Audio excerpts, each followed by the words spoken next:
तो खबरों की अब शुरुआत सिलसिलेवार हम करेंगे और विदेश में क्या हो रहा है, दुनिया में क्या हो रहा है, एक एक करके आपको इन खबरों के माध्यम से हम जानकारियां देंगे।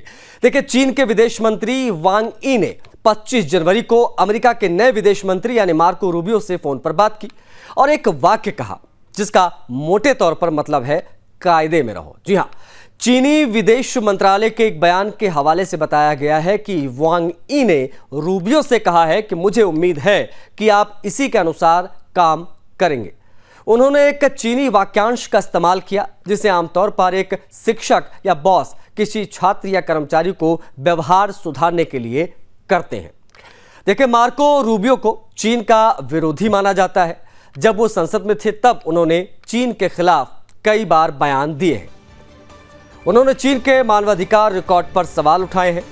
चीनी सरकार ने 2020 में उन पर 2 बार प्रतिबंध भी लगाए। अमेरिका की तरफ से चीनी विदेश मंत्री के वाक्यांश का जिक्र करने से परहेज किया गया। अमेरिकी विदेश मंत्रालय ने कहा कि रूबियो ने वांग से कहा कि ट्रंप प्रशासन चीन के साथ अपने संबंधों में अमेरिकी हितों को आगे बढ़ाएगा। बयान में ताइवान और दक्षिण चीन सागर में चीन की बलपूर्वक कार्रवाई पर गंभीर चिंता व्यक्त की गई। अमेरिका कई बार चीन को अपने लिए खतरा बताता रहा है, वहीं चीन ने भी अमेरिका और पश्चिम देशों को अपनी संप्रभुता के लिए खतरा बताया है। देखिए, हाल ही में चीन के खुफिया विभाग ने कहा था कि अमेरिका समेत कई पश्चिमी देश के एजेंट चीन की जानकारी चुराना चाहते हैं। अब इस महीने की शुरुआत में ही अमेरिका के राष्ट्रपति बने डोनाल्ड ट्रंप भी अपने कट्टर चीन विरोधी रुख के लिए जाने जाते रहे हैं। उनका लक्ष्य चीन को सामरिक और आर्थिक दोनों तरह से चुनौती देना रहा है। अमेरिकी चीन के रिश्तों में किस प्रकार की खटास है वो हमने आपको बताने के प्रयास किया। चीन अमेरिका विदेश में किस प्रकार से विदेश मंत्री के बीच में तू मैं हुई, किस प्रकार से क्या कहा गया, गुस्से में लाल ड्रैगन ने कैसे कह दिया कायदे में रहो, चीन के खिलाफ मुखर किस प्रकार से मार्को रूबियो हैं, वो हम आपको बता रहे हैं।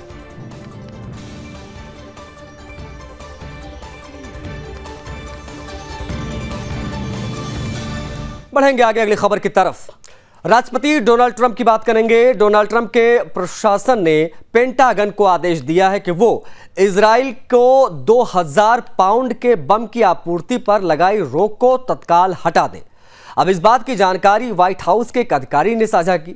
जो बाइडेन के नेतृत्व में अमेरिका ने मई में इजराइल को लगभग 3500 बमों की डिलीवरी रोकी थी, जिसमें 2000 पाउंड के विस्फोटक भी शामिल थे। जो बाइडेन प्रशासन ने यह निर्णय गाजा में हमास के खिलाफ इजराइल के सैन्य अभियान के दौरान घनी आबादी वाले राफा शहर में हमले को सीमित करने के लिए दरअसल किया था। जो बाइडेन द्वारा इस फैसले के बाद वो काफी ज्यादा सवाल भी खड़े हुए थे। उनके इस कदम से यह अंदाजा भी लगाया जा रहा था कि वो प्रधानमंत्री बेंजामिन नेतन्याहू के फैसले से खुश नहीं है। इसके बाद अमेरिकी इजराइल संबंधों में तनाव की बातें भी सामने आई। एक रिपोर्ट में यह भी बताया गया था कि ट्रंप चुनाव अभियान में किए गए अपने वादों को पूरा कर रहे हैं। वो इजराइल को संघर्ष समाप्त करने के लिए आवश्यक संसाधन उपलब्ध कराने के लिए किए गए वादों को पूरा कर रहे हैं। इस बीच अंतर्राष्ट्रीय रेड क्रॉस समिति ने कहा कि वे संघर्ष विराम समझौतों की शुरुआती शर्तों के तहत हमास और इजराइल के बीच कैदी बंधक आदान प्रदान का दूसरा चरण पूरा हो गया है। डोनाल्ड ट्रंप ने किस प्रकार से बाइडेन का फैसला पलट दिया और किस प्रकार से अब इजराइल को 2000 पाउंड के बम जो रह गए थे युद्ध के समय में वो अब डिलीवर किए जाएंगे, उससे जुड़ी ये तमाम जानकारी।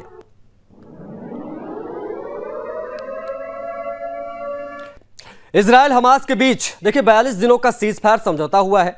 इस बीच हमास की ओर से 33 बंधकों को रिहा किया जाएगा। इस दौरान इजरायली सेना गाजा के आबादी वाले इलाके से दूर भी रहेगी। जो समझौता हुआ है उसके मुताबिक क्या क्या चीजें हैं वो हम आपको बता रहे हैं। देखिए, इस बार खबर यह भी आई है कि हमास अपनी ताकत बढ़ा रहा है। जो मीडिया रिपोर्ट्स कहती हैं, जो दावा किया गया है वो ये कि हमास सीज फायर के दौरान अपनी सैन्य ताकत को बढ़ा रहा है और इसके लिए उसने 10,000 से 15,000 के बीच सैनिकों को संगठन में भर्ती किया है। अब अमेरिका के पूर्व राष्ट्रपति जो बाइडेन के विदेश मंत्री एंटनी ब्लिंकन ने 14 जनवरी को कहा था कि संयुक्त राज्य अमेरिका का मानना है कि हमास ने लगभग उतने ही लड़ाकों की भर्ती की है जितने उसने फिलिस्तीन क्षेत्र में खोए हैं। ब्लिंकन ने कहा कि हर बार जब इजराइल अपने सैन्य अभियान को पूरा करता है और पीछे हटता है तो हमास के आतंकवादी फिर से संगठित हो जाते हैं और फिर से उभर कर सामने आते हैं, क्योंकि खालीपन को भरने के लिए कुछ और नहीं है। इजराइल के सैन्य प्रमुख लेफ्टिनेंट जनरल हर्जी हलवी ने कहा कि हमास को भारी क्षति पहुंची है और समूह के अधिकांश सैन्य कमांडर मारे गए हैं। उन्होंने कहा है कि हमास का सफाया नहीं हुआ है और इजरायली रक्षा बल हमास को और अधिक नष्ट करने के लिए लड़ाई जारी रखेगा। वहीं इजराइल के संयुक्त राष्ट्र राजदूत डैनी डैनन ने हमास की भर्ती के प्रयासों को स्वीकार किया। डैनन ने कहा कि हम जानते हैं कि हमास युवाओं की भर्ती करता है, लेकिन अगर वे युवाओं की भर्ती भी करते हैं तो उनके पास हथियार या ट्रेनिंग की सुविधाएं नहीं है। इसीलिए हाँ, आप उन युवाओं को इजराइल के खिलाफ भड़का सकते हैं, लेकिन वे आतंकवादी नहीं बन सकते, क्योंकि आप उन्हें हथियार या रॉकेट से लैस नहीं कर सकते। इजराइल को सीज फायर का किस प्रकार का ये पूरा झांसा, हमास ने किस प्रकार से 15,000 लड़ाकों की आर्मी तैयार की, जो बाइडेन ने जो इशारा किया था, क्या फिर से हमास वही सब चाहता है? ये अपने आप में एक बड़ा सवाल है। खैर, बढ़ेंगे आगे अगली खबर की तरफ, उसकी बात करनी बेहद जरूरी है यहाँ पर, क्योंकि देखिए एक बार फिर से भारतीय जवानों की मुस्तैदी ने एक बड़ी तस्करी का भांडाफोड़ किया है। एक बार फिर से भारतीय जवानों की मुस्तैदी ने एक बड़ी तस्करी का भांडाफोड़ किया।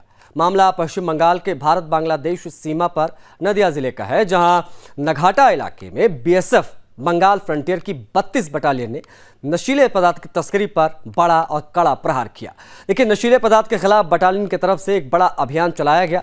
इस अभियान में 3 भूमिगत भंडार यानी अंडरग्राउंड टैंक से 62,200 बोतल फेंसिडिल की बड़ी खेप बरामद की गई। तस्वीरें हम आपको दिखा रहे हैं। देखिए, इन टैंकरों में रखी गई बोतलों को लेकर अनुमान लगाया गया कि इसकी कीमत 1 करोड़ से ज्यादा की है, यानी कि इन बोतलों की कीमत लगभग 1,40,58,000 से ज्यादा की आंकी गई है। अब फेंसिडिल की इतनी बड़ी खेप की बरामदगी को क्षेत्र में तस्करी के प्रयासों पर बड़ा प्रहार के रूप में देखा जा रहा है। 24 जनवरी 2025 को सटीक और विश्वसनीय खुफिया जानकारी मिली कि इसके आधार पर 32वीं बटालियन बीएसएफ दक्षिण बंगाल फ्रंटियर की सीमा चौकी तुंगी के कर्मियों ने दोपहर 2:45 पर नदिया जिले के मझड़िया कस्बे के अंतर्गत नघाटा इलाके में घेराबंदी और तलाशी अभियान किया।